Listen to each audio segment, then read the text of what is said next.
Hello दोस्तों, आप सभी का स्वागत है अपने YouTube चैनल अनजान कहानी में। और पेश है आपके सामने एक और अनजान कहानी, चुड़ैल का कंगन।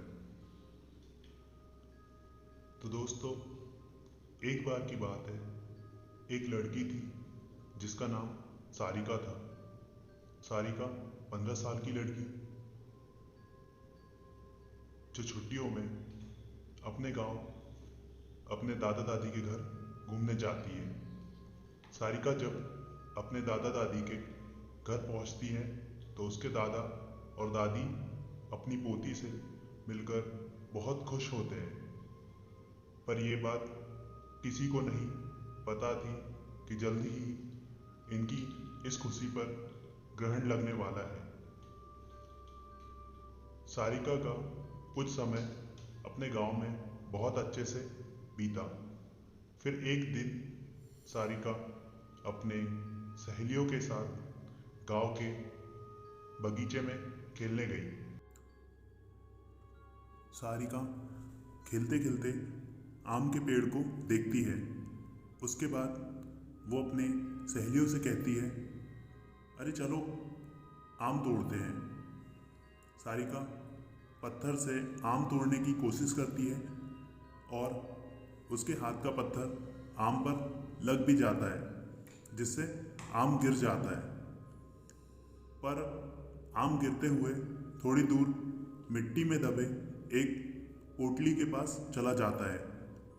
सारिका जब आम लेने वहाँ पहुँचती है तो उसे पोटली का थोड़ा हिस्सा दिखाई देता है।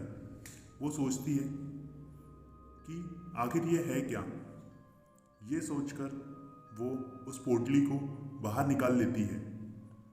उस पोटली को सारिका खोलकर देखती है तो उसमें उसे कंगन मिलते हैं जो बहुत ही पुराने दिख रहे होते हैं।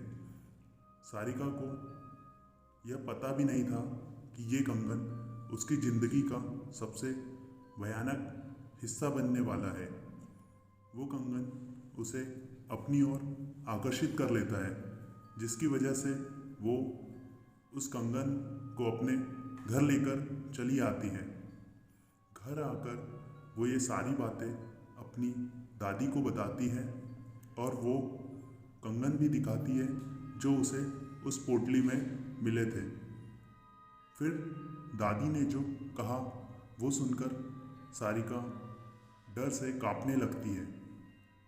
दादी कहती है कि वो पोटली कोई आम पोटली नहीं थी, वो एक चुड़ैल की पोटली थी। तुमने ये कंगन उस पोटली से निकालकर उस चुड़ैल को गुस्सा दिला दिया है। अब वो चुड़ैल तुम्हारे पास जरूर आएगी। तो सारिका डरते हुए दादी से बोलती है, मैं समझी नहीं दादी, वो क्यों आएगी और कैसे आएगी और किस लिए आएगी। दादी ने बोला, ऐसी ही पोटली में भटकती हुई आत्माओं को कैद करके ज़मीन में गाड़ा जाता है और तुमने उस पोटली को ज़मीन से निकाला है और उसका कंगन भी तुम लेकर आ गई हो। तुम इस मनुष्य कंगन के साथ उस चुड़ैल को भी अपने पीछे ले आई हो। अब ऐसे में वो भटकती हुई चुड़ैल गुस्से में अपना बदला जरूर लेती है। तो वो चुड़ैल हमसे अपना बदला लेने जरूर आएगी। तो सारिका इस बात से डर जाती है, पर उसे इन बातों पर ज़्यादा यकीन नहीं होता।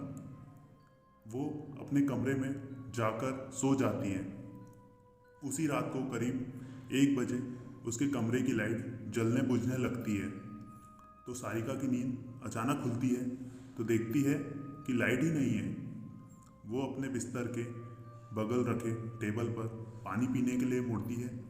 तभी वो देखती है कि टेबल के पीछे कोने में कोई औरत बैठी है, जिसकी आंखें एकदम लाल है और एकटक उसे ही देख रही है।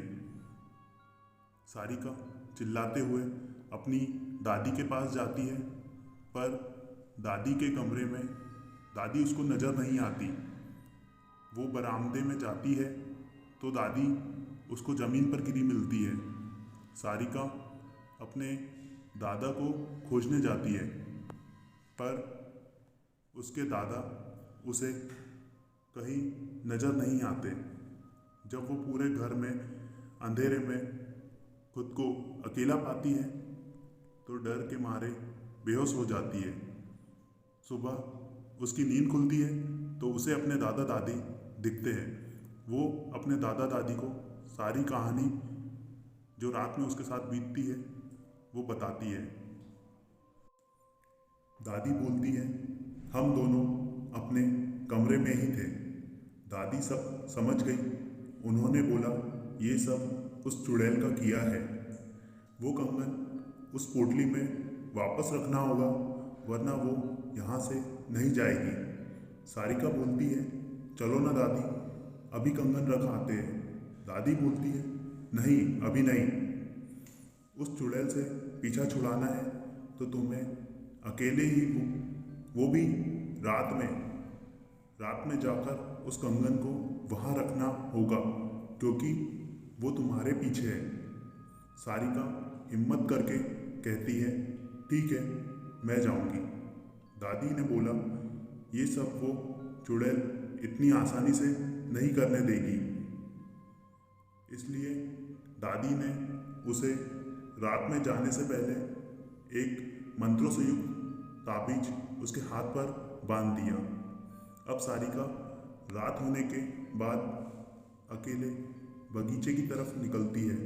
थोड़ी देर बाद उसे किसी के रोने की आवाज़ सुनाई देती है, पर दादी ने कहा था वो चुड़ैल तुम्हें अपनी तरफ आकर्षित करेगी, तुम उसकी तरफ ध्यान मत देना, वरना वो तुझे अपने कब्जे में कर लेगी। एक बार उसने तुम्हें अपने कब्जे में कर लिया तो फिर कोई कुछ नहीं कर पाएगा, वो तुम्हें मार भी सकती है। सारिका इस बात का ध्यान रखते हुए ईयरफोन लगा लेती है और गाना सुनते हुए चलने लगती है। तभी कुछ दूर जाने पर उसका मोबाइल काम करना बंद कर देता है। फिर भी वो चलती रहती है और उस पोटली के पास पहुंच जाती है। तभी उसे महसूस होता है कि उसके पीछे कोई खड़ा है, पर उसे दादी की बात याद थी। दादी ने कहा था कि उसकी तरफ मत देखना, तो वो नहीं देखती है पीछे और डर की वजह से पसीने से लथपथ हो जाती है। फिर वो हिम्मत करते हुए उस पोटली को खोलकर उसमें कंगन रखती है और ज़मीन में गाड़ देती है और आंख बंद करके बहुत तेज़ी से वहाँ से भागती है। सीधे अपने घर आकर ही रुकती है। चुड़ैल से तो उसका पीछा छूट जाता है, पर वो इतनी डर जाती है कि दूसरे दिन ही वापस शहर अपने मम्मी पापा के पास चली जाती है। सारिका की ज़िंदगी का वो खौफनाक हिस्सा जिससे वो आज भी सोचने से डर जाती है। तो दोस्तों, कैसी लगी आपको ये हमारी अनजान कहानी चुड़ैल का कंगन? अगर आपको ये कहानी पसंद आए तो कहानी को लाइक कीजिए, वीडियो को शेयर कीजिए, चैनल को सब्सक्राइब कीजिए, और आपके पास भी ऐसी ही कोई सी कहानी है तो आप वो हमारे आईडी पर ज़रूर भेजें, जिससे हम वीडियो बनाकर अपने चैनल पर डाल सकें। धन्यवाद।